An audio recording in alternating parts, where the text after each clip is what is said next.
একজন আলেম আর একজন আলেমের পিছনে কোনো সুযোগ পেলেই এমনভাবে লেগে যায়, মনে হয় যেন তার দুনিয়ায় আর কোনো শত্রু নেই এই আলেম ছাড়া। এমনি ভাবে বিভিন্ন গুজব রটনা করে, মিথ্যা খবর প্রচার করে আলেমদের মধ্যে শত্রুতা বিদ্বেষ সৃষ্টি করার জন্য একদল লোক মাঠে নেমেছে। আসসালামু আলাইকুম ওয়া রাহমাতুল্লাহি ওয়া বারাকাতুহু। আলহামদুলিল্লাহি ওয়াহদাহু والصلاة والسلام على من لا نبي بعده। আল্লাহ সুবহানাহু ওয়া তাআলার মহান দরবারে লাখো শুকরিয়া জ্ঞাপন করছি, যিনি আমাদেরকে প্রতি জুমার ন্যায় আজকেও জুমার সালাত আদায় করার জন্য মসজিদে আসার তৌফিক ইনায়েত করেছেন। এজন্য বলি আলহামদুলিল্লাহ।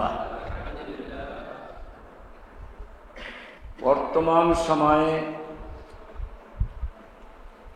যেখানে প্রয়োজন আলেম ওলামা, মুসলিম উম্মার ঐক্য,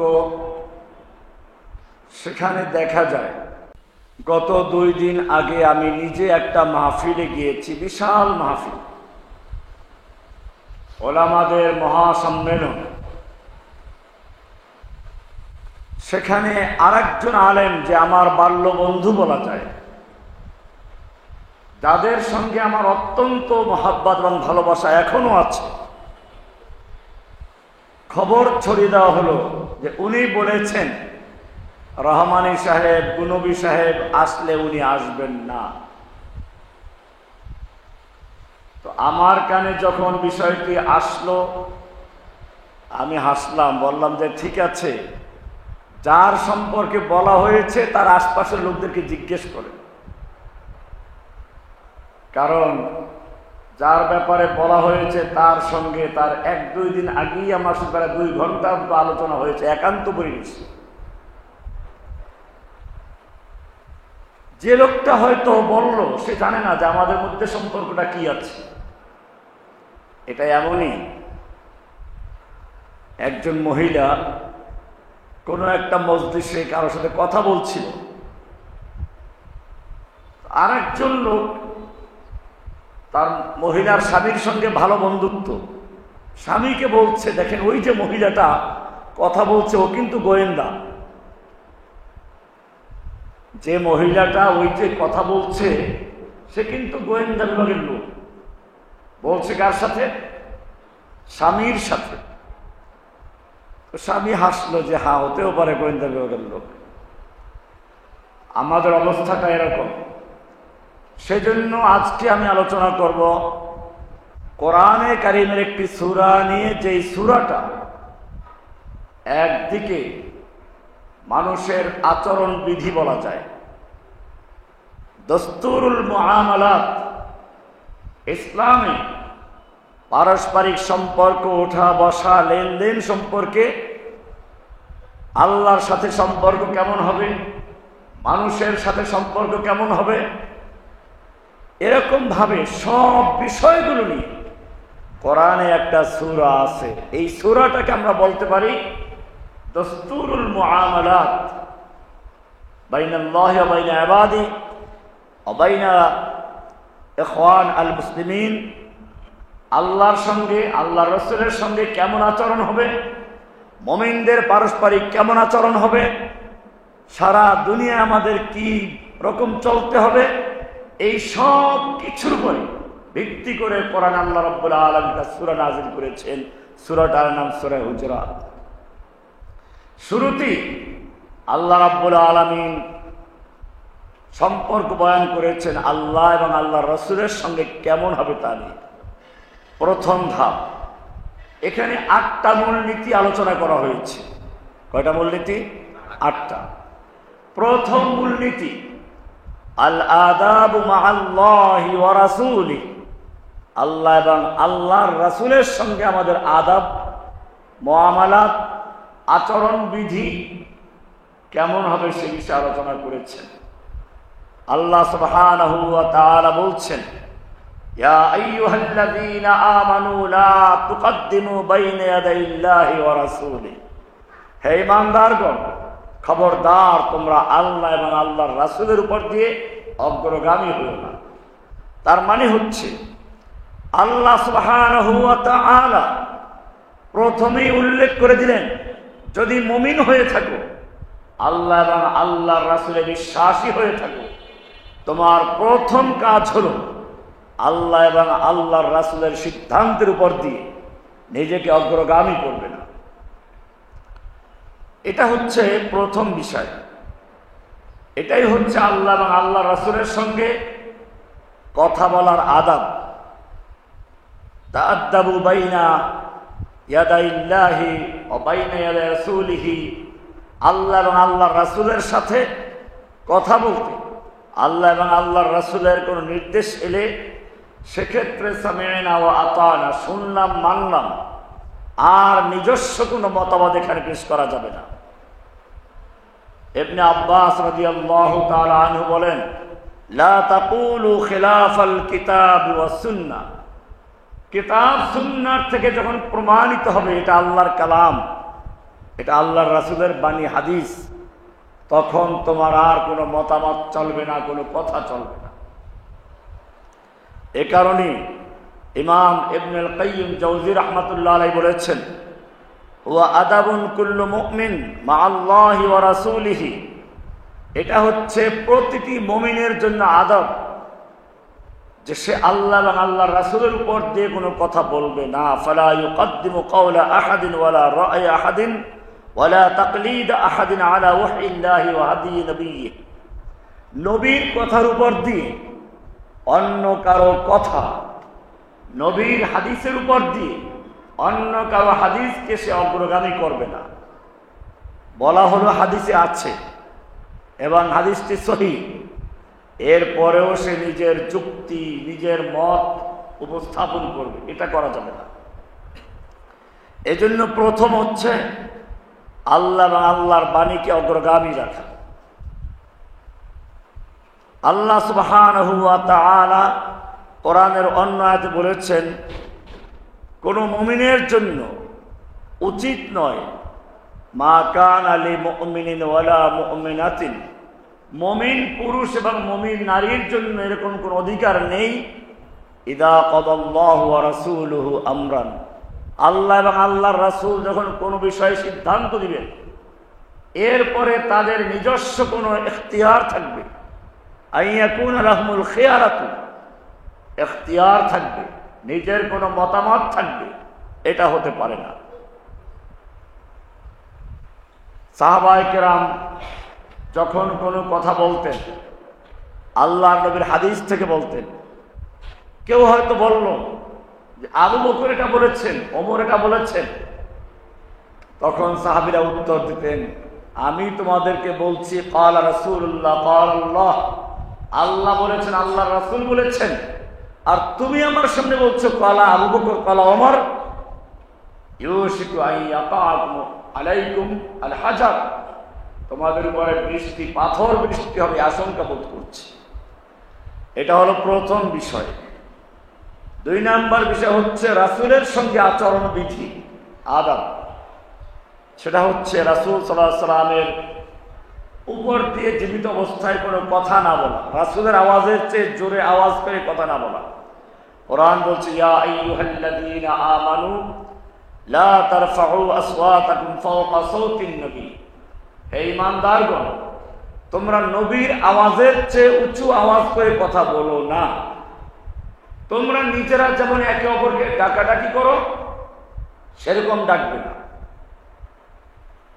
ওয়ালা তাজহারু লাহু বিল কওলি কাজাহরি বা'দিকুম লিবা'দিন, নিজেদের মধ্যে একজন অপরজনকে যেভাবে ডাকো এরকম ডেকো না। এটা যদি করো আন তাহবাতা আমালুকুম ওয়া আনতুম লা তাশউরুন, তোমাদের জীবনের সমস্ত আমলগুলো বরবাদ হয়ে যাবে, টেরও পাবে না। এমনি ভাবে আল্লাহ সুবহানাহু ওয়া তাআলা সামনের আয়াত আরো সুন্দর করে বলেছেন, ইন্নাল্লাযীনা ইয়াগুদ্দুনা আসওয়াতাহুম ইনদা রাসূলিল্লাহ, নিশ্চয়ই যারা আল্লাহর রাসূলের কাছে নিজের আওয়াজকে সংযত করে, আওয়াজকে নিচু করে, উলাইকাল্লাযীনা ইমতাহানাল্লাহু কুলুবাহুম লিত-তাকওয়া, তারাই সেই লোকগুলো যাদের অন্তরকে আল্লাহ তাআলা পরীক্ষা করেছেন, ইমতিহান করেছেন তাকওয়ার জন্য। মূলত এখানে একটা গুরুত্বপূর্ণ বিষয় আলোচনা করেছেন, তা হচ্ছে আল্লাহর রাসূল সাল্লাল্লাহু আলাইহি ওয়াসাল্লাম হলেন রাহমাতুল লিল আলামিন। আল্লাহ নিজে হচ্ছেন রব্বুল আলামিন। কোরআনকে বলা হয়েছে যিকরুল লিল আলামিন। আর এই রব্বুল আলামিনের পক্ষ থেকে যিকরুল লিল আলামিন যার উপরে নাজিল করা হবে, রাহমাতুল লিল আলামিন যেখানে আগমন করবেন, সেটার জন্য একটা ঘর তৈরি করার জন্য আদেশ করলেন ইব্রাহিম আলাইহিস সালামকে। সেই ঘরের নাম হচ্ছে হুদাল লিল আলামিন। ইন্না আউওয়ালা বাইতি উযিআ লিন-নাস লাল্লাযী বিবাক্কাতা মুবারাকাও ওয়া হুদাল লিল আলামিন। তাহলে আমরা দেখলাম আল্লাহ হচ্ছেন রব্বুল আলামিন, রাসূল হচ্ছেন রাহমাতুল লিল আলামিন। কোরআন এক কথায় এমন একটা মাদ্রাসা, যেই মাদ্রাসাটার নাম হচ্ছে বাইতুল্লাহ। মাদ্রাসার নাম কি? বাইতুল্লাহ। এই মাদ্রাসার প্রতিষ্ঠাতা ইব্রাহিম খলিলুল্লাহ ইসমাইল যবিহুল্লাহ। এই মাদ্রাসার নিসাবে তালিম হচ্ছে কিতাবুল্লাহ কালামুল্লাহ। মাদ্রাসার শিক্ষক হলেন স্বয়ং মুহাম্মাদুর রাসূলুল্লাহ। ছাত্রদের নাম কি? উলাইকা হিজবুল্লাহ। ছাত্ররা কারা? হিজবুল্লাহ। যেই মাদ্রাসার নাম হলো বাইতুল্লাহ, শিক্ষক হলেন মুহাম্মদুর রাসূলুল্লাহ, নিসাবে তালিম হচ্ছে কিতাবুল্লাহ কালামুল্লাহ, ছাত্র হলো হিজবুল্লাহ। এই ছাত্রদের পরীক্ষা করার জন্য বিভিন্ন প্রতিষ্ঠান পরিদর্শন হয়, পরীক্ষা হয়, কেমন লেখাপড়া চলে। আল্লাহর নবীর ছাত্রদের পরীক্ষা করার জন্য দুনিয়ার কোনো শিক্ষক আছে? কারণ পরিদর্শক যিনি হবেন তাকে অবশ্যই যেই প্রতিষ্ঠানে পরিদর্শন করতে যাবেন সেখানের শিক্ষা, সেখানে শিক্ষকদের যে কোয়ালিটি, যোগ্যতা, তার চেয়ে পরিদর্শককে অবশ্যই বেশি হতে হবে, নতুবা যথাযথ পরীক্ষা হবে না। তাহলে যেই মাদ্রাসার শিক্ষক স্বয়ং রাসূলুল্লাহ, যেই মাদ্রাসার প্রতিষ্ঠাতা খলিলুল্লাহ যবিহুল্লাহ, যেই মাদ্রাসার নিসাবে তালিম কিতাবুল্লাহ কালামুল্লাহ, যেই মাদ্রাসার ছাত্রদেরকে আল্লাহ বলেছেন হিজবুল্লাহ, এই ছাত্রদের পরীক্ষা নেওয়ার মতো দুনিয়ার কোনো শিক্ষক নেই। সেজন্য আল্লাহ বলেছেন উলাইকাল্লাযীনা ইমতাহানাল্লাহ, তাদের পরীক্ষা করেছেন স্বয়ং আল্লাহ। পরীক্ষা নিয়েছেন কে? স্বয়ং আল্লাহ। পরীক্ষা নিলেন কোথায়? পরীক্ষা নিয়েছেন উহুদে, পরীক্ষা বদরে। এই সব জায়গায় পরীক্ষা হলো। পরীক্ষার ফলাফল কি?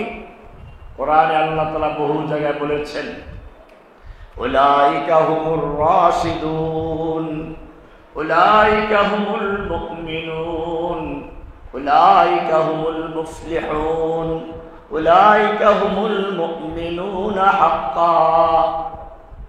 আমার নবীর ছাত্র সম্পূর্ণ পাশ করেছেন, সফল হয়েছেন, তারাই হচ্ছে সঠিক পথের অনুসারী, তারাই হলো সত্যিকার মুমিন।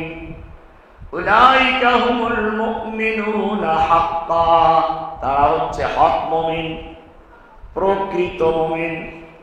এখন তুমি যদি সত্যিকার অর্থে মুমিন হয়ে থাকো, তাহলে তোমার কাজ হচ্ছে নিজের ঈমানকে তাদের ইমানের সঙ্গে মিলানো। ফাইন আমানু বিমিসলি মা আমানতুম বিহি ফাকাদ ইহতাদাও। এখন যারা ইমানের দাবি করে তারা যদি তোমাদের ইমানের মতো ইমান এনে থাকে, যেভাবে সাহাবায়ে কেরাম ইমান এনেছেন, এরকম ভাবে যারা ইমান আনবে, আল্লাহ বলছেন তাহলেই তাও কেবলমাত্র হেদায়েত প্রাপ্ত হবে। আর যদি তোমাদের ইমান তাদের ইমানের সঙ্গে না মিলে, তুমি যতই বড় ইমানদার দাবি করে ইমানদার নও। এই কারণে সাহাবায়ে কেরামকে আল্লাহ রাব্বুল আলামিন জানিয়ে দিলেন, উলাইকাল্লাযীনা ইমতাহানাল্লাহ, আল্লাহ নিজে পরীক্ষা করেছে। সাহাবায়ে কেরামদেরকে আদব শিখাচ্ছেন। এবারে 3 নম্বর আদব। এই সূরায় বলেছিলাম 8টা মূলনীতি আছে। 3 নম্বর মূলনীতি হচ্ছে সূরা হুজুরাতের 6 নম্বর আয়াত থেকে। এটা অত্যন্ত গুরুত্বপূর্ণ। আল্লাহর নবী সাল্লাল্লাহু আলাইহি ওয়াসাল্লাম সাহাবায়ে কেরামদের কয়েকজনকে পাঠালেন একটা এলাকাতে গনিমতের মাল সংগ্রহ করার জন্য, গনিমতের মাল আনার জন্য। ওই সাহাবী ওই এলাকার কাছে যাওয়ার পরে ভয় পেয়ে গেলেন তাকে হত্যা করে দেওয়া হয় কিনা। তার সঙ্গে জাহিলি যদি কোনো শত্রুতা ছিল, উনি মনে করলেন যে আমাকে ওরা পেলে হত্যা করে দিবে। সেজন্য সে কি করলো, ওখান থেকে ফেরত আসলো, এসে আল্লাহর রাসূলকে জানিয়ে দিল যে ওরা যাকাত দিতে অস্বীকার করেছে। কি চরম অবস্থা! আল্লাহর নবী পাঠালেন যাকাতের মাল আদায় করার জন্য, তারা যাকাতের মাল আদায় করার জন্য ওখানে যাবে না, গিয়ে ভয় পেয়ে চলে আসলো। এসে জানিয়ে দিল ওরা যাকাত দিতে অস্বীকার করেছে। আর ইসলামের একটা বিধানকে অস্বীকার করা মানে মুরতাদ হয়ে যাবে। আল্লাহর নবী তাদের বিরুদ্ধে অভিযান তৈরি করার জন্য, জিহাদ করার জন্য সাহাবায়ে কেরামদের প্রস্তুত করছেন। যুদ্ধ হবে। আল্লাহ রাব্বুল আলামিন জানিয়ে দিলেন সূরা হুজুরাতের 6 নম্বর আয়াত, ইয়া আইয়ুহাল্লাযীনা আমানু, হে ঈমানদারগণ, ইন জাআকুম ফাসিকুম বিনাবাইন ফাতাবায়ানু, তোমাদের কাছে যদি কোনো ফাসিক ব্যক্তি কোনো খবর নিয়ে আসে, ফাসিক কোনো খবর নিয়ে আসে, খবর শুনি তুমি একটু উত্তেজিত হয়ে গেলা, প্রতিশোধ নিতে গেলা, এমনটা করো না। ফাতাবায়ানু, খবরটা ভালো করে যাচাই বাছাই করে নাও। ফাতাবায়ানু, যাচাই করে নাও। কেন? এটা না করলে পরে তুমি ক্ষতিগ্রস্ত হতে পারে। আন তুসিবু কওমান বিজাহালাতিন ফাতুসবিহু আলা মা ফাআলতুম নাদিমিন, খবর শুনি তুমি প্রতিক্রিয়াশীল হয়ে গেলে, প্রতিশোধ পরায়ণ হয়ে গেলে, প্রতিশোধ নিয়ে ফেলবে, কিন্তু পরে জানা গেল খবরটা মিথ্যা, তাহলে তোমাকে লজ্জিত হতে হবে। এই জন্য বলেছে এটা গুরুত্বপূর্ণ অধ্যায়। ইন জাআকুম ফাসিকুম বিনাবাইন, যখন তোমাদের কাছে কোনো ফাসিক কোনো সংবাদ নিয়ে আসে, খবর নিয়ে আসে, ফাতাবায়ানু, আগে ওটাকে যাচাই করে নাও, ভালো করে তাহকিক করে নাও আসলেই সে বলেছে কিনা। নতুবা তুমি কিন্তু একটা ক্ষতি করে বসবে, পরে আফসোস করবে, পস্তাতে হবে। জন্য আল্লাহ রাব্বুল আলামিন বলেছেন, ইয়া আইয়ুহাল্লাযীনা আমানু, হে ঈমানদারগণ, ইন জাআকুম ফাসিকুম বিনাবাইন ফাতাবায়ানু, যদি তোমাদের কাছে কোন ফাসিক ব্যক্তি কোনো খবর নিয়ে আসে, খবরটা শুনি কেবল প্রতিক্রিয়া প্রকাশ করবে না, খবরটা শুনি কেবল উত্তেজিত হয়ে যাবে না, বিশ্বাস করবে না। ফাতাবায়ানু, ভালো করে যাচাই বাছাই করে নাও। কেন? যাচাই বাছাই না করলে পরে এমন কোন কাজ করে বসবে, ফাতুসবিহু আলা মা ফাআলতুম নাদিমিন, বড় ক্ষতি হয়ে যাবে, লজ্জিত হয়ে যাবে। সাহাবীদের মধ্যেই যদি এমন ঘটনা ঘটে থাকে, আল্লাহর নবীর সঙ্গেই আচরণ হয়েছে, পাঠাইল যাকাত আদায় করার জন্য। সে ওখানে না গিয়ে সে বলল ওরা যাকাত দিতে অস্বীকার করেছে। আল্লাহর নবী যুদ্ধ করার জন্য তৈরি হয়ে গেলেন। তখন আল্লাহ নাজিল করলেন, খবরদার কোন ফাসিক ব্যক্তি কোনো খবর নিয়ে আসলে যাচাই বাছাই না করে এরকম ভাবে প্রতিক্রিয়াশীল হবেন না। ফাতাবাইয়ানু, এভাবেই আল্লাহ রাব্বুল আলামিন কোরআনের এই সূরাতে বিভিন্ন রকমের সতর্কতা নাজিল করেছেন। এমনি ভাবে 4 নাম্বার যে বিষয়টি, তা হচ্ছে আল ইসলাহু যাতুল বাইন, মুমিনদের পরস্পরে সংশোধন করার চেষ্টা করা। একটু কেউ ভুল করে বসল আর তার বিরুদ্ধে লেগে গেল, এই দেখবেন বক্তা যারা মাঠে ওয়াজ নসিহত করে এদেরও সমস্যা আছে। অতিরঞ্জন করতে গিয়ে কিছু এমন কথা বলে ফেলে শেষ পর্যন্ত তা তওবা করতে হয়। অনেক বিষয় এরকম আছে যেটা আসলে ওই ব্যক্তির দোষ না, এটা মৌলিক সমস্যা আমাদের সমাজে। আমি এটা আগেও লেকচার দিয়েছি অন্য জুমাগুলোতে। বড় একটা সমস্যা হচ্ছে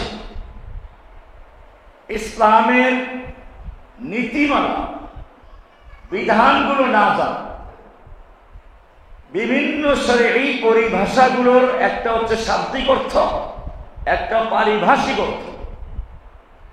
ইসলামে শাব্দিক অর্থ গ্রহণযোগ্য নয়, পারিভাষিক অর্থ গ্রহণযোগ্য। অর্থাৎ ইসলামের পরিভাষায় নিজস্ব একটা অর্থ আছে। আমি এটা এভাবে উদাহরণ দেই, সালাত। সালাত শব্দের অর্থ হচ্ছে কি? অনেকগুলো অর্থ। দোয়া।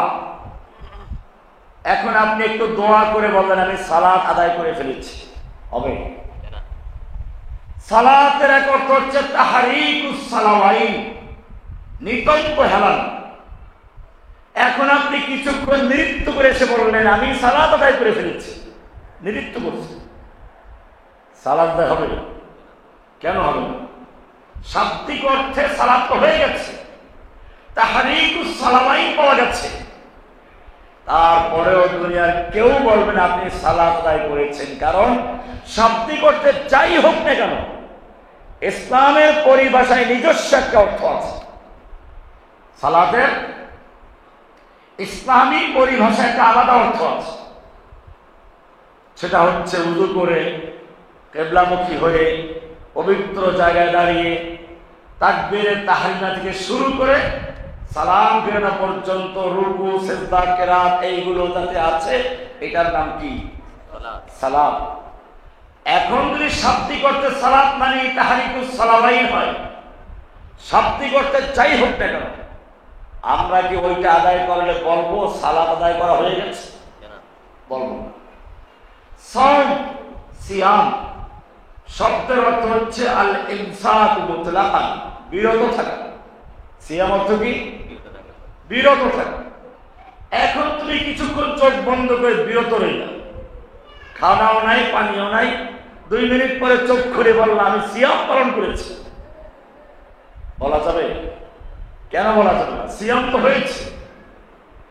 এই 2 মিনিট সে খাবার খায় নাই, পানি খায় নাই, স্ত্রীর কাছে যায় নাই, একেবারে কথাও বলে নাই, তারপরেও সিয়াম বলা হবে না। কারণ শব্দের অর্থে যাই হোক শরীয়তের পরিভাষায় এটাকে সিয়াম বলা হয় না। শরীয়তের পরিভাষায় সিয়াম বলা হয় সুবহে সাদেক থেকে শুরু করে সূর্য অস্ত পর্যন্ত খানা পিনা, স্ত্রী সহবাস থেকে বিরত থাকা আল্লাহর সন্তুষ্টির জন্য। এটার নাম কি? সিয়াম। এটার নাম রোজা। তাহলে শাব্দিক অর্থে সিয়াম অর্থ কি? বিরত থাকা। এটা কি গ্রহণযোগ্য হবে? গ্রহণযোগ্য কোনটা? ইসলামী পরিভাষা। হজ মানে কি? হজ আল কসদু ওয়াল ইরাদা। হজ শব্দের অর্থ হচ্ছে ইচ্ছা পোষণ করা। হজের অর্থ কি? ইচ্ছে করা। এখন আপনি চোখ বন্ধ করে নিয়াত করেন মক্কায় চলে গেছি, মদিনায় আছি, আরাফাত, মুজদালিফা সব শেষ করছি, হজ হবে। কারণ শব্দের অর্থে যাই হোক না কেন, ইসলামের পরিভাষায় হজ বলা হয় নির্দিষ্ট মাসে, নির্দিষ্ট স্থানে, নির্দিষ্ট দিনে নির্দিষ্ট কিছু কাজ করার নাম হচ্ছে কি হজ। ইহরাম থেকে শুরু করে বিদায় তওয়াফ পর্যন্ত এই কাজগুলোর নাম কি? এটাই ইসলামী পরিভাষায় হজ বলা হয়। শাব্দিক অর্থে যাই হোক না কেন ওটার কোনো গুরুত্ব নেই। এরকম হজ, যাকাত, সিয়াম, সালাত সবগুলো একই অবস্থা। নবী রাসূল একই অবস্থা। নবী শব্দের অর্থ কেউ বলল নাবাউন থেকে মানে সংবাদ। নাবাউন অর্থ কি? সংবাদ। এখন আপনি নবী মানে হচ্ছে সংবাদ বাহক মানে সাংবাদিক, বলা যাবে কিনা? না, বলা যাবে না। কারণ এখানে শাব্দিক অর্থ যাই হোক, নবীর একটা পারিভাষিক অর্থ আছে। অন্য অন্য পরিভাষায় যেরকম শাব্দিক অর্থ গ্রহণযোগ্য নয়, পারিভাষিক অর্থ গ্রহণযোগ্য, ঠিক নবী বলতেও নবীর একটা ইসলামী পরিভাষার অর্থ আছে। ওইটা অর্থ, শাব্দিক অর্থ কি সেটা গ্রহণযোগ্য নয়। এখন একজন হয়তো ভুলেই বলল বা না জেনে বলল নবী মানি নবা মানি সংবাদ, নবী নাবাউন থেকে, নাবাউন মানে সংবাদ, অর্থাৎ নবী সংবাদ বাহক মানে সাংবাদিক। না, এটা বলা যাবে না, এটা বলা যাবে না। কারণ নবী নাবাউন থেকে যে তাও নিশ্চিত না, বরং নবী হচ্ছে নবুওয়াতুন থেকে। আর নবুওয়াত মানে হচ্ছে আর-রাফআতু ওয়াস-সুবুতু, উচ্চ মর্যাদাশালী হওয়া। এটা শাব্দিক অর্থ। পরিভাষায় নবী কাকে বলে? হুয়া ইনসানুন বাআসাহুল্লাহু ইলান নাস লিত-তাবলীগি ওয়াত-দাওয়া সাওয়াউন কানা মাআহু শারঈয়াতুন জাদীদা আও লা।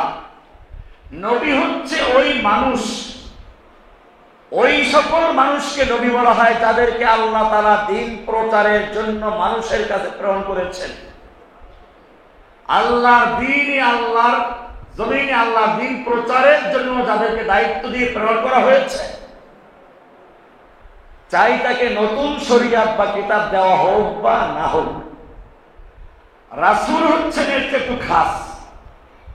রাসূল হলেন ওই ব্যক্তি যাকে নতুন শরীয়ত এবং নতুন কিতাব দিয়ে মানুষের কাছে আল্লাহর দ্বীন প্রচার এবং প্রতিষ্ঠার জন্য প্রেরণ করা হয়েছে। এটা শরীয়তের পরিভাষা। কিন্তু এখন মনে করেন একজনে না জেনে, না জানাটাই চলেছে। এটা সে মানুষ জানে না, এগুলো সব কথা জানে না। জানে না তার প্রমাণ আমি বলি। আপনারা দেখবেন জিহাদ শব্দটা শুনলে আমাদের আলেমদের মধ্যেই তাবিল শুরু হয়ে যায়। জিহাদ মানে চেষ্টা করা, জিহাদ মানে কঠোর পরিশ্রম করা। শাব্দিক অর্থে ঠিক আছে, শাব্দিক অর্থে ঠিক আছে। আল জাহদু ওয়াল জুহদ আল মাশাক্কাতু ওয়াস-সা'য়ু আল ইজতিহাদু, কঠোর পরিশ্রম করা, কঠোর শ্রম দেওয়া, এটা কি শাব্দিক অর্থে নাকি? কিন্তু জিহাদের একটা ইসলামী পারিভাষিক অর্থ আছে। সেটা হচ্ছে আল কিতালু মা'a আ'দাইল ইসলাম ওয়াল মুসলিমিন, ইসলাম এবং মুসলিমদের দুশমনদের বিরুদ্ধে কিতাল করা, যুদ্ধ করা। লিইলাই কালিমাতিল্লাহিল উলিয়া, আল্লাহর কালিমা বুলন্দ করার জন্য। ওয়া কাসরান লিশাওকাতিল কুফফার, কাফেরদের শক্তি, কাফেরদের শান শওকতকে ধ্বংস করে ইসলামের ইজ্জত সম্মানকে প্রতিষ্ঠা করার জন্য আল্লাহ এবং আল্লাহর বান্দার দুশমনদের বিরুদ্ধে কি করা? যুদ্ধ করা। এটার নাম কি? জিহাদ। জিহাদ। এই জিহাদ হচ্ছে ইসলামী পরিভাষায় এই অর্থ। সাহাবায়ে কেরাম যখন জিহাদ বলতেন এই অর্থটাই বুঝতেন। মদিনার গলিতে জিহাদের জন্য ডাক আসতো, ডাক। সালাতের জন্য যেমন ডাক আসে হাইয়া আলাস সালাহ, তখন কি সাহাবায়ে কেরাম বুঝতেন সালাত মানে নিতম্ব হেলাও, মানে সবাই নৃত্য করো? তখন হাইয়া আলাস সালাহ মানে আযান শুনে সব মসজিদে চলে আসো। এই সালাতের শাব্দিকতা যাই হোক ওটা গ্রহণযোগ্য নয়। সালাত মানে হচ্ছে আমাকে মসজিদে গিয়ে জামাতের সঙ্গে তাকবীরে তাহরিমা থেকে শুরু করে সালাম পর্যন্ত যে নির্দিষ্ট ইবাদত ওটা করতে হবে। ঠিক এরকম ভাবে মদিনার গলিতে যখন ঘোষণা করা হতো হাইয়া আলাল জিহাদ, হাইয়া আলাল জিহাদ, জিহাদের জন্য আসো, তখন সাহাবায়ে কেরাম কি বুঝতেন? মানে ব্যায়াম করো নাকি, কঠোর পরিশ্রম করো? তারা কি বুঝতেন? তারা বুঝতেন জিহাদ মানে হচ্ছে আমাদেরকে যুদ্ধ করতে যেতে হবে, ঘোড়া নিয়ে, লোহার পোশাক পরে, অস্ত্র হাতে নিয়ে, লৌহ বর্ম পরে, তারপরে তারা ময়দানে ঝাঁপিয়ে পড়তেন। বোঝা গেল মদিনার গলিতে যখন হাইয়া আলাল জিহাদের আওয়াজ হতো, সেই সময় মদিনার সাহাবীরা জিহাদ বলতে যা বুঝেছেন কিয়ামত পর্যন্ত জিহাদ বলতে সেটাই থাকবে। দুনিয়ার কাফের মুশরিক আর মুনাফিকরা যতই ব্যাখ্যা করুক না কেন, সব জায়গায় একই গন্ডগোল। নবী মানে সংবাদ বাহক, সাংবাদিক, জিহাদ মানে চেষ্টা করা, এগুলো হচ্ছে পারিভাষিক অর্থ না জানার কারণে। বাংলা তো আছে এটা। আপনি ঢাকাতে বসে এক বাসায় গিয়ে বলেন ভাই আমার শীত লাগে কম্বল দেন, আপনাকে কম্বল দিন, কোনো সমস্যা আছে? সিলেট গিয়ে বলেন যে আমাকে কম্বল দাও, মার খেয়ে আপনার ঘরটি বেরোবে। কারণটা কি? সেখানে অন্য অর্থে ব্যবহার হয়। এই জন্য বুঝতে হবে অর্থ তিন রকম থাকে। শব্দের অর্থ কয় রকম থাকে? একটা হলো শাব্দিক অর্থ, যেমন বললাম এই শাব্দিক অর্থ হচ্ছে সালাত মানে নিতম্ব হেলানো, নৃত্য করা, সালাত মানে দোয়া করা, সালাত মানে তাসবিহ করা। শাব্দিক অর্থ যাই হোক না কেন এটা ইসলামী শরীয়তে গ্রহণযোগ্য নয়। গ্রহণযোগ্য হচ্ছে শরীয়তের পারিভাষিক অর্থ। হজের ক্ষেত্রে, সিয়ামের ক্ষেত্রে, সব ক্ষেত্রে পারিভাষিক অর্থ। আর কেবল জিহাদ আসতে তখন শুরু হয় শাব্দিক অর্থ, শব্দ অর্থ চেষ্টা করা, শব্দ অর্থ পরিশ্রম করা। কারণ এটা এই জন্য আল্লাহ নবীর সাহাবীরা বলতেন মা কুন্না নারিফুল মুনাফিকিন, আমরা ততদিন পর্যন্ত মুনাফিক চিনতে পারিনি যতক্ষণ পর্যন্ত জিহাদের বিধান নাযিল না হয়েছে। জিহাদের বিধান নাযিল হওয়ার পরে বোঝা গেছে কে মুনাফিক আর কারা মুমিন। মুমিনরা জীবন বাজি রেখে যুদ্ধের জন্য জিহাদে নেমে যেত, আর মুনাফিকরা জিহাদের থেকে বাঁচার জন্য কেবল শাব্দিক অর্থ কি, কলমের জিহাদ, কথার জিহাদ, এই সমস্ত বিভিন্ন অজুহাত তারা সব। এই জন্য মনে রাখবেন এখানে কোন অজুহাত চলবে না। আল্লাহর দ্বীন আল্লাহ যেভাবে যে অর্থে ব্যবহার করেছেন, ইসলামী পরিভাষায় যেটা যে অর্থে এসেছে ওইটা ওই অর্থে ব্যবহার করতে হবে। সালাতের ক্ষেত্রে এইটাই একদল লোক বুঝে নেয়। একদল ফকির আছে সালাত তো কায়েম করতে বলেছে, পড়তে বলে নাই। সালাত আকিমুস সালাত, সালাত কায়েম করতে বলেছে, পড়তে তো বলে নাই। কাজে এই যে মোল্লারা নামাজ পড়ায় আর মুসলমানরা নামাজ পড়ে, এই নামাজ নামাজ না। আছে না একদল মারেফাতপন্থী। আমি জিজ্ঞেস করতে চাই আকিমুস সালাত, সালাত কায়েম করো, এই কথা যার উপরে নাযিল হয়েছিল তিনি কি অর্থ বুঝেছেন? তিনি একটা অর্থ বুঝেন নাই, তিনি আমল করেন নাই। আমরা আল্লাহ নবীর জীবনী থেকে দেখি তিনি সারা জীবন মসজিদে নববীতে ইকামতে সালাতের ইমামতি করেছে। আল্লাহর নবী যখন মেরাজ থেকে আসলেন, জিবরাইল এসে আল্লাহর নবীকে উযু করে নামাজ শিখাইলেন, জামাতের সঙ্গে 2 দিন পর্যন্ত নামাজ পড়াইলেন। প্রথম দিন আউয়াল ওয়াক্তে, পরের দিন শেষ ওয়াক্তে। এরপরে বললেন হে মুহাম্মদ এটাই হচ্ছে সালাত। এটাই কি? সালাত। সালাতের যাতে কোনো অন্য ব্যাখ্যা কেউ করতে না পারে। শাব্দিক অর্থে দোয়া করা, শাব্দিক অর্থে তাসবিহ করা, শাব্দিক অর্থে রাহমাত, শাব্দিক অর্থ দিল নরম, শাব্দিক অর্থ নিতম্ব হেলানো, এইসব অপব্যাখ্যা করতে না পারে। সেজন্য আল্লাহ তাআলা জিবরাইলকে পাঠালেন, যাও সালাত শিখিয়ে আসো। জিবরাইল 2 দিন পর্যন্ত ইমামতি করেছেন। এরপরে আল্লাহর নবী সাহাবীদেরকে শিখিয়েছেন, নিজে সারা জীবন ইমামতি করেছেন। এরপরে যখন মসজিদে যাওয়ার মতো ক্ষমতা নেই, মৃত্যুর আক্রান্ত হয়েছেন, হাদিসগুলো খুলে দেখবেন আল্লাহর নবী সর্বশেষ যেদিন মারা গেলেন সেই দিন ইশার নামাজের সময়, সোমবারে মারা গেলেন ইশার নামাজের সময়। আজান হয়ে গেছে, ওযু করে মসজিদে যাওয়ার জন্য তৈরি হলেন, আবার বেহুশ হয়ে পড়লেন, আবার উযু করলেন, আবার বেহুশ হয়ে পড়লেন। কয়েকবার বেহুশ হয়ে যাওয়ার পরে বললেন, মুরু আবা বকরিন ইউসাল্লি বিন-নাস, আবু বকরকে বলো সেজন্য লোকদের ইমামতি শুরু করে দেয়।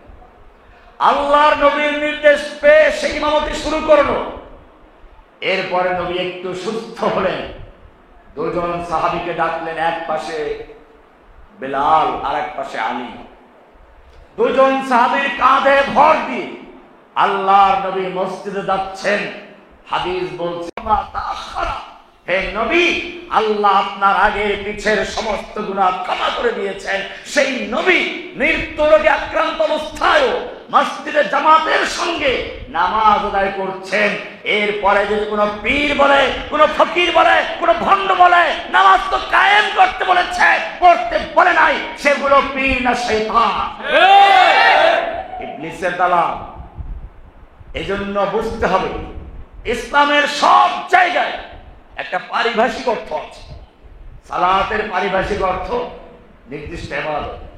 কেমনে করতে হবে আল্লাহ রাসূলরা দেখিয়েছেন। কিয়ামত পর্যন্ত ওই পদ্ধতিতেই চলবে, ওই কয় রাকাতই চলবে। এরকম নবী রাসূল সবটা একটা পারিভাষিক অর্থ আছে, ওটাই নিতে হবে। এখন মনে করেন কেউ এখানে ভুল করে বলে ফেললো, অজ্ঞতা দেশের প্রায় লোকের মধ্যেই আছে। অনেকেই জানে না ইসলামের পারিভাষিক অর্থ কি, শাব্দিক অর্থ কি, ইসলাম শব্দের অর্থ, ইসলাম মানে কি, দ্বীন ইসলাম, দ্বীন মানে কি, আপনি মুসলিম, মুসলিম মানে কি, এগুলো কজন জানে? আমাদের ভুল শেখানো হয়েছে। মানে ইসলাম মানে শান্তি।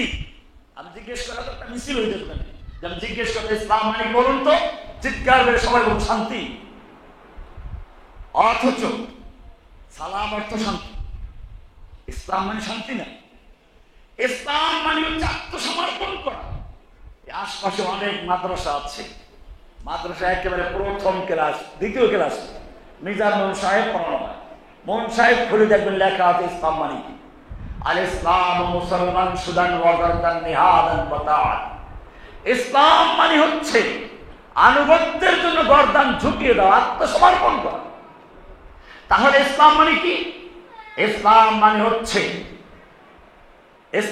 মানে হচ্ছে ব্যক্তি জীবনে, পারিবারিক জীবনে, সামাজিক জীবনে, রাষ্ট্রীয় জীবনে, আন্তর্জাতিক জীবনে, ব্যাংকে, আদালতে, সংসদে, সব জায়গায় এক আল্লাহর বিধানের কাছে আত্মসমর্পণ করার মাধ্যমে পৃথিবীতে শান্তি প্রতিষ্ঠা করার নাম হচ্ছে ইসলাম। ইসলাম মানে কি? আত্মসমর্পণ করা। ইসলাম মানে শান্তি প্রতিষ্ঠা করা। কিভাবে? যেটা বললাম, জীবনের সকল ক্ষেত্রে আল্লাহর বিধান প্রতিষ্ঠা করে পৃথিবীতে শান্তি প্রতিষ্ঠা করার নাম কি? আর এইরকম ইসলাম যারা পালন করে সকল ক্ষেত্রে তাদের বলা হয় মুসলিম। কি বলা হয়? মুসলিম। আমাদের নাম কি? নামও তো ভুলে গেছি আমরা। যদি আপনি কাউকে জিজ্ঞেস করেন, ভাই আপনি কি? আমি মুসলিম। তা তো বুঝতাম, মুসলিম তো সবাই, কোন দল করে? মানে আর একটা যুক্ত না করা পর্যন্ত প্রশ্ন আসবে। তার মানে মুসলিম কেউ চিনে না। আপনি যখন বলবেন আমি অমুক দল করি, আমি অমুক পীরের মুরিদ, আচ্ছা ঠিক আছে বুঝলাম, কিন্তু এইগুলো বাদ দিয়ে কোরআন আপনাকে যেই নাম দিয়েছে, মিল্লাত আবিকুম ইব্রাহিম হুয়া সাম্মাকুমুল মুসলিমিন, তোমার মিল্লাত হচ্ছে ইব্রাহিমের মিল্লাত, তিনি তোমাদের নাম রেখেছেন মুসলিম। কি নাম রেখেছেন? মুসলিম, মানে আত্মসমর্পণকারী। এখন যদি আপনি বলেন আমি একজন মুসলিম, বলবে যে আচ্ছা বুঝলাম মুসলিম তোমরা সবাই, এরপরে আপনি কোন দল করেন? এই প্রশ্ন আসবে কিনা? কোন তরিকা অনুসারী আপনি? কোন পীরের মুরিদ? কোন হুজুরের অনুসারী? এই প্রশ্নগুলো আসবে। তার মানে হচ্ছে মুসলিম বললে আপনাকে কেউ চিনবে না। এটাই আল্লাহ রাসূল বলেছেন, বাদাল ইসলামু গরীবান ওয়া সায়াউদু কামা বাদা গরীবান।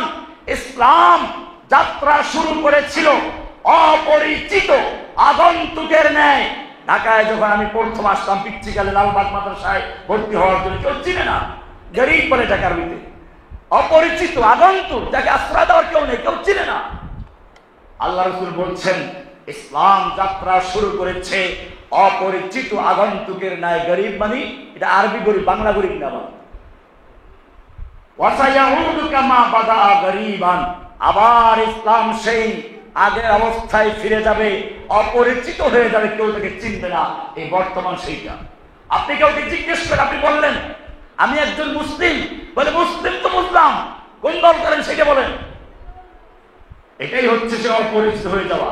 অথচ কোরআন বলেছে মিল্লাত আবিকুম ইব্রাহিম, তোমাদের মিল্লাত হচ্ছে ইব্রাহিমের মিল্লাত, হুয়া সাম্মাকুমুল মুসলিমিন, তিনি তোমাদের নাম রেখেছেন মুসলিম।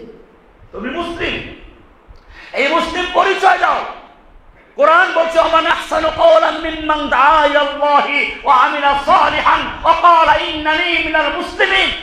ওই ব্যক্তির চেয়ে ভালো কে হতে পারে? কার কথা ভালো হতে পারে যে মানুষকে আল্লাহর দিকে আহ্বান করে, কোন দলের দিকে নয়, কোন ব্যক্তির দিকে নয়, কোন পীরের মুরিদ করার জন্য নয়। ওমান আহসানু কওলান মিম্মান দাআ ইলাল্লাহ, আল্লাহর দিকে আহ্বান করে, ওয়া আমিলা সালিহান, এবং নিজে নেক আমল করে, ওয়া ক্বালা ইন্নানী মিনাল মুসলিমিন, আমি একজন মুসলিম, আমি একজন মুসলিম, আমি একজন মুসলিম, এই পরিচয় দেয়। এরপরে আল্লাহ বলছেন শোনো, খালি এই পরিচয় দিলেই চলবে না, এই পরিচয় নিয়ে মরতে হবে। কোরআন বলছে, কোরআন পরিষ্কার করে দিয়েছে, ইয়া আইয়ুহাল্লাযীনা আমানুত্তাকুল্লাহ, হে ঈমানদারগণ আল্লাহকে ভয় করো, আল্লাহকে ভয় করো। এরপরে দিয়ে বলছে ওয়ালা তামুতুন্না ইল্লা ওয়া আনতুম মুসলিমুন, খবরদার মুসলিম অবস্থায় ছাড়া মৃত্যুবরণ করো না। কোন অবস্থায়? মুসলিম অবস্থায় মৃত্যুবরণ করো। আপনি যখন মারা যাবেন, মারা যাওয়ার পরে আপনাকে তিনটা প্রশ্ন করা হবে। তার মধ্যে একটা হচ্ছে মান রব্বুকা, কে তোমার রব ছিল, জীবনে কাকে মেনে চলেছো বলো। 2 নম্বর প্রশ্ন আসবে মা দীনুকা, তোমার দিন কি ছিল। তখন আপনি বলবেন আমি চিশতি কাদরি নকশবন্দি মুজাদ্দিদ ছিলাম, আমি মানিকগঞ্জের পীরের মুরিদ ছিলাম, আটরশির মুরিদ ছিলাম, দেওয়ানবাগী পীরের মুরিদ ছিলাম, মাঝ ভান্ডারি মুরিদ ছিলাম। পিটাইয়া ফেরেশতারা 70 জন দিয়েছে। তোমাকে কি পরিচয় দিতে হবে পরিষ্কার জানিয়ে দেওয়া হয়েছে। তোমাকে জিজ্ঞেস কর তুমি কে। আর একদল বলবে ঠিক আছে আমি কোন মুরিদ না, ধর্ম নিরপেক্ষ। এটা আরেক শয়তান। কোন মুসলমান ধর্ম নিরপেক্ষ হতে পারে না। নবীরা কেউ নিরপেক্ষ ছিলেন না। ইহুদি খ্রিস্টান দাবি করলো তো ইব্রাহিম ইহুদি ছিল, খ্রিস্টান বলো খ্রিস্টান ছিল। আল্লাহ কোরআনে প্রতিবাদ করে বলেছেন মা কানা ইব্রাহিমু ইহুদিয়ান ওয়ালা নাসরানিয়ান ওয়ালাকিন কানা হানিফান মুসলিমা। ইব্রাহিম ইহুদি ছিলেন না, খ্রিস্টান ছিলেন না, তিনি ছিলেন হানিফ মুসলিম, পিওর মুসলিম, নির্ভেজাল মুসলিম। মুসলিম নামের সঙ্গে আর কিছু ছিল না। কি ছিলেন? মুসলিম। আমরা সবাই কি মুসলিম? এখন বুঝতে পেরেছেন আমাদের সবার পরিচয় কি? মুসলিম।